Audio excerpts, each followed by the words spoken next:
আসসালামু আলাইকুম everyone, welcome to my another blog. আপনারা সবাই কেমন আছেন? আলহামদুলিল্লাহ, আল্লাহর রহমতে আমি এবং আমার পরিবারের সবাই ভালো আছি। আর আমার ভিডিওটি যে যেখান থেকে দেখছেন সবাইকে জানাই অসংখ্য অসংখ্য ধন্যবাদ। এই তো ভিডিওটি হচ্ছে কি গতকালকের আগের দিনের রাতের বেলা। সো আমি আমার বেডটি একটু গুছিয়ে নিলাম, এই আর কি। তো তারপর দিন সকালবেলা আমি আর আমার ছোটো বোন অনেক আর্লি ঘুম থেকে উঠে গিয়েছি। তো ও আবার বলতেছে যে আপু তাহলে এক কাজ করি, আজকে আমরা নাস্তা বানিয়ে আমাদেরটা আমরা খেয়ে ফেলি। আমি বললাম আচ্ছা ঠিক আছে তাহলে। আর অ্যাকচুয়ালি ছোটোবেলা থেকে আম্মুকে দেখতাম অলওয়েজ যে রুটি পরোটা, তারপর হচ্ছে গিয়ে ডিম ভাজি, তারপর এই তো সবজি, মানে অলওয়েজ করে রাখতো। আর আম্মু একদম সকাল সকাল, মানে সবসময় সকাল সকাল ঘুম থেকে উঠে, সকালবেলাও ভুল হবে, একদম ভোর ভোর এরকম সবসময়ই। তারপর হচ্ছে গিয়ে এই তো আমরা তাহলে শর্টকাটভাবে আমাদের দুই বোনের জন্য ব্রেকফাস্টটা বানিয়ে নিলাম। তো ও হচ্ছে গিয়ে আবার একটু চাপড়ির মতো বানিয়ে নিচ্ছে, মানে আটার যেই ব্যাটারটা থাকে ওইটা একটু গুলিয়ে একটু তারপর বানিয়ে নিচ্ছে। তো আমরা আবার দুই বোন মিলে নাস্তাটা করে নিলাম আমাদের। পর আম্মু অবশ্যই উঠে গিয়েছিল তখনই। আম্মু বাবা বলতেছিল যে আমি করে দিতাম। তো আমরা বললাম না, সমস্যা নেই, আমরাই করি তাহলে। তারপরেই তো আবার সাথে ডিম ভাজি করে নিচ্ছি।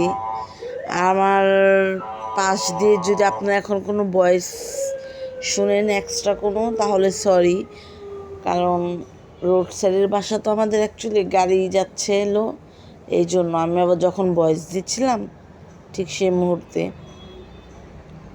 তারপর হচ্ছে কি আমার ছোটো বোন আবার ডিম ভাজি করে নিচ্ছে।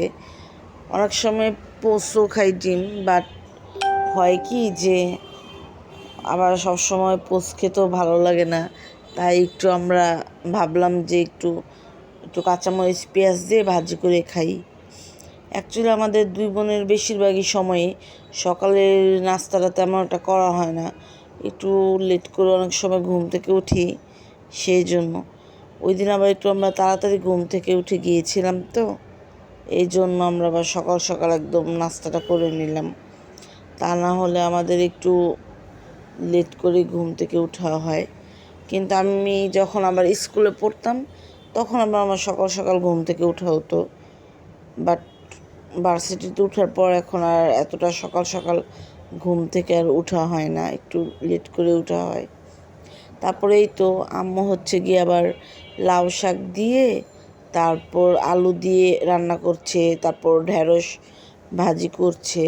আর আপনারা কেউ ঢেঁড়স ভাজি করার সময় বা ঢেঁড়স তরকারি রান্না করার সময় ঢেকে দিবেন না, তাহলে ঢেঁড়সের যেই সবুজ একটা কালার থাকে সেটা নষ্ট হয়ে যায়।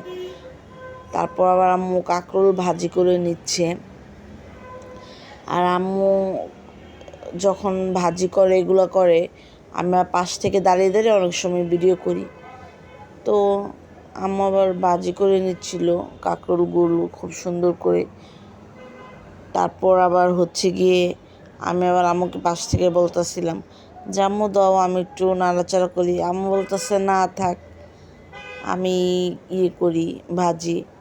তো আবার সেদিন আমাদের বাসায় চিকেন বিরিয়ানি যে রান্না করেছিল আম্মু, একটু ফ্রিজে রেখে দিয়েছিল বক্সে। অনেক আমরা আবার হয় কি আমার ছোটো বোনের যে বাসি যে বিরিয়ানিটা থাকে সেটা আমাদের অনেক পছন্দ, যে পরের দিন যে গরম করে খাবো ওইটা আমাদের থেকে অনেক ভালো লাগে। তো আম্মু অনেক সময় কি করে যে একটু বেশি করে রান্না করে, পরে ফ্রিজে রেখে দেয়, তারপরের দিন হচ্ছে কি আমাদের গরম করে দেয়। আমাদের দুই বোনের এটা খুব ফেভারিট, তো সেই জন্য সাথে আবার একটু কাবাব দিয়ে খাচ্ছিলাম। বিরিয়ানিটা সেদিন আসলে অনেক মজা হয়েছিল। আর আমার ভিডিওটি যে যেখান থেকে দেখছেন সবাইকে জানাই অসংখ্য অসংখ্য ধন্যবাদ। আর আমার ভিডিওটি কেমন লেগেছে কমেন্টস বক্সে জানাবেন। আর প্লিজ সব একটা ছোট্ট লাইক দিয়ে চ্যানেলটি শেয়ার করে সাবস্ক্রাইব করে দিবেন। আর আপনারা সবাই প্লিজ একটা আপনাদের সবার কাছে রিকোয়েস্ট যে আপনারা ফুল ওয়াচ করে দেখবেন, ভিডিওটি কেউ টেনে টেনে দেখবেন না। আমার ভিডিও কেন, সবার ভিডিও আপনারা ফুল ওয়াচ করে দেখবেন।